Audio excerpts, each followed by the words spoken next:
Ang alamat ng Bulkang Mayon ni Rene Villanueva. Noong unang panahon, sa rehiyon ng Ibalong, matandang pangalan ng Bicol, ay naninirahan ang isang dato. Siya si Dato Mapusog, salitang Bicolano, nangangahulugang, malakas, ng Rawis, salitang Bicolano, ibig sabihin ay, kanal para sa irigasyon, patubig. Isang baryo ito sa lungsod ng Legazpi, at ang asawa niya ay si Dawani, salitang Bicolano, na nangangahulugang, bahaghari. Sila'y may isang supling na babae, si Daragang Magayon, salitang Bicolano, nangangahulugang, magandang dalaga. Ngunit sa kasamaang palad, agad na binawian ng buhay si Dawani pagkasilang niya sa kanyang sanggol, gayunman, lumaki si Magayon na isang marikit, mabait, at malambing na dalaga. Nabihag niya ang puso ng maraming kabinataan sa loob o labas man ng kanilang bayan. Subalit ni isa man sa kanila ay walang pinalad na makamit ang matamis niyang oo.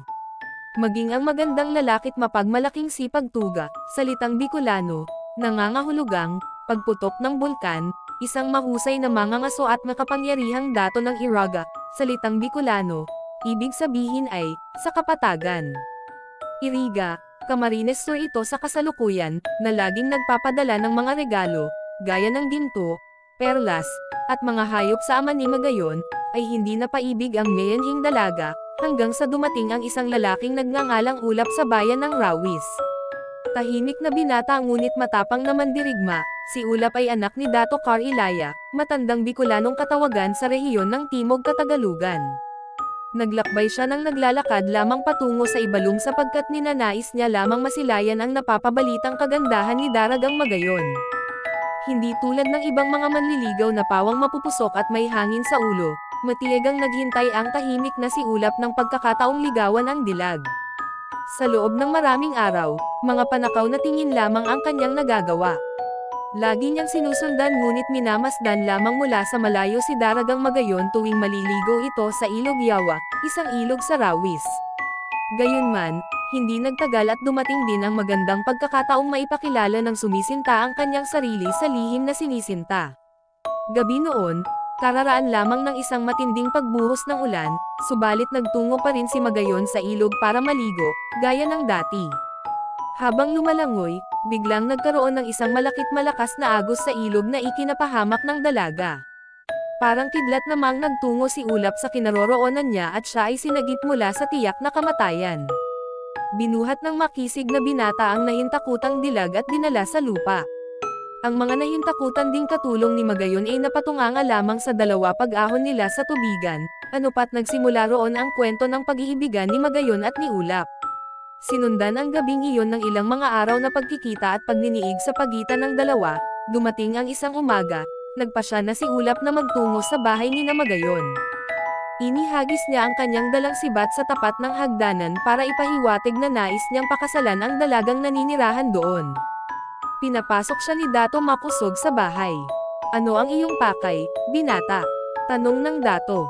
"Ako po si Ulap, anak ni Dato Car Ilaya. Naparito po ako upang hingin ang kamay ng inyong anak, isinusumpa ko pong aalagaan at mamahalin siya sa habang buhay," sagot ng binata. Tiningnan ng ama ang kanyang anak na naging dahilan sa pamumula ng mga pisngi ng nito't pagyuko. Naramdaman ni Dato Mapusog na si Magayon ay umiibig sa lalaki at alam niyang ito ang kaligayahan ng dalaga, kung kaya't wala siyang tutol sa kanilang kasal. "Nakikita ko ang iyong mabuting hangarin sa aking anak. Walang dahilan upang ako ay humadlang. Siya, pumapayag ako sa inyong pag-iisang dibdib," wika ni Dato Mapusog. Pagkarinig niyon, hindi mailarawan ang nag-uumapo na kaligayahan sa puso ng magkasintahan, subalit ang kasal ay gaganapin pa matapos ang isang buwan. Aalis muna si Ulap upang sa gayon ay maipaalam niya sa kanyang mga kababayan ang kasal at para makapaghanda sa isasagawang pagdiriwang. Ang masayang balita ukol sa pag-iisang dibdib ay parang apoy sa talahiban na kumalat, hanggang sa ito'y nakarating kay Pagtuga.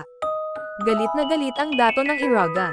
Isang araw, anabangan nila ng kanyang mga tauhan si Dato Mapusog sa pangangaso nito.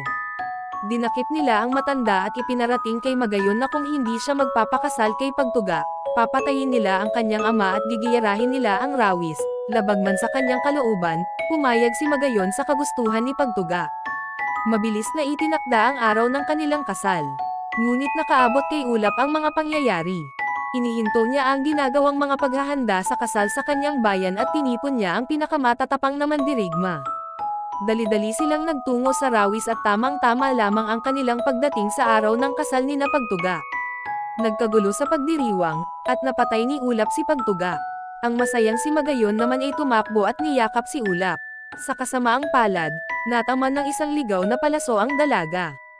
Habang lumuluhang hawak ng binata ang naghihingalong kasintahan sa kanyang mga bisig, si Linog, salitang Bicol, ibig sabihin ay, lindol, isang malaking tauhan ni Pagtuga, ay inihagis ang kanyang sibat sa likod ni Ulap na mabilis na kumitil sa buhay nito.